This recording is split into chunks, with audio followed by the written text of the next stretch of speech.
Well, I used to not be able to tell that story without crying. Well, I have several stories that I tell, and a couple of them are ones that I heard from you, and I get choked up telling some of them.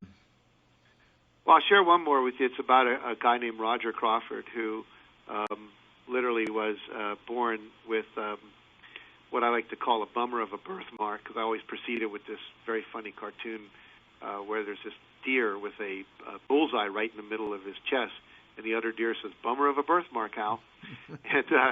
But anyway, Roger Crawford was born with one finger on his right hand, a finger and a thumb on his left hand, and his left leg had to be amputated from the knee down when he was 11.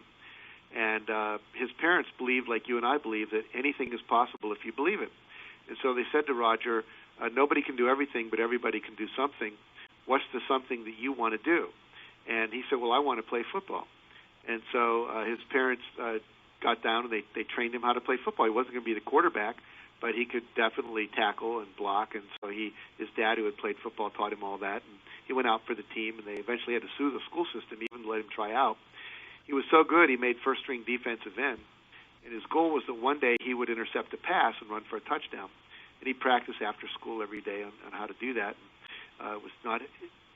Got good at it, but never had the opportunity to present itself in a game until the next to the last game he ever played, in which the quarterback faded back, threw the ball into the flat, a little too short, and Roger intercepted and started running toward the goal. Got 6 yards from his goal when someone grabbed his left leg.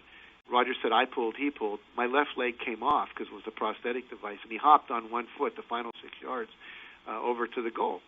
And he said better than the 6 points was the look on the guy's face holding his prosthetic leg. But the point being that it doesn't matter what scenario you have as a current reality. Everyone's saying, well, I'm poor, or I'm black, or I'm born in the South, and I'm, a woman, and they're sexist down here, whatever it might be.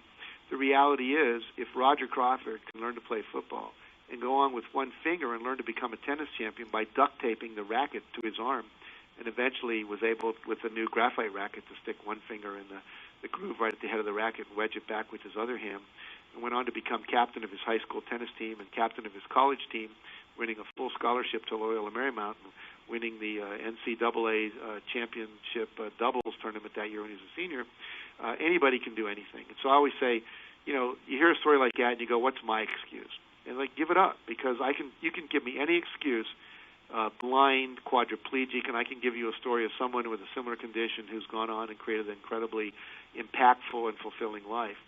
And so I always just say, I go back to how you started this conversation. You said if somebody else can do it, it must be doable. And so we always want to remember to be inspired by people who have gone for it, and keep ourselves motivated. That's another great story. It reminds me of my attorney, Leonard Duboff, who is blind. And not only is he blind, he has a prosthetic right hand, and his other hand has 2 fingers and a thumb.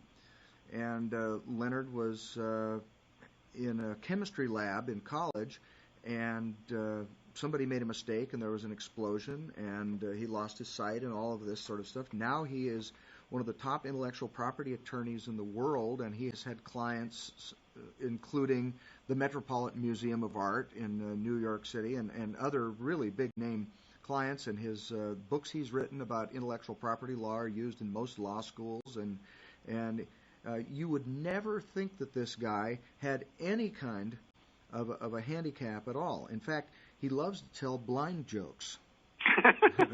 Do you know why the blind don't like skydiving? No. It scares the hell out of the dogs. That's good. Yeah, he's a really remarkable guy, but he would have every excuse for being on disability of some kind and doing nothing. But he lives in a house in the richest part of Portland, and most of his neighbors are professional basketball players who make. On the chance of ending on a politically incorrect note, I'll tell you my favorite blind joke. A blind guy walks into Walmart and takes a seeing eye dog and starts spinning him around in the air. And one of the help comes over and says, "Sir, can I help you?" He says, "Nope, just looking." I was actually going to tell that one too, because that's my second favorite blind joke. There you go. Leonard also told me that one. except his happened in a bar. In a bar. Yeah, and he said, "What are you doing?" He said, "I'm just taking a look around." There you go. So, well, Jack, how can somebody get involved with what you're doing if they feel like they want to do that? Well, they can, if they want to know more about my books and tapes and my CD programs and my summer training, which I do every year, they can go to a number of places. They can go to jackcanfield.com, or they can, that's jackcanfield.com, or they can go to successprinciples.com, or they can call our 800 number, which is 1-800, the number 2, and then the word esteem, E-S-T-E-E-M, 1-800, the number 2, and then the word esteem, E-S-T-E-E-M. And our staff will be glad to help you.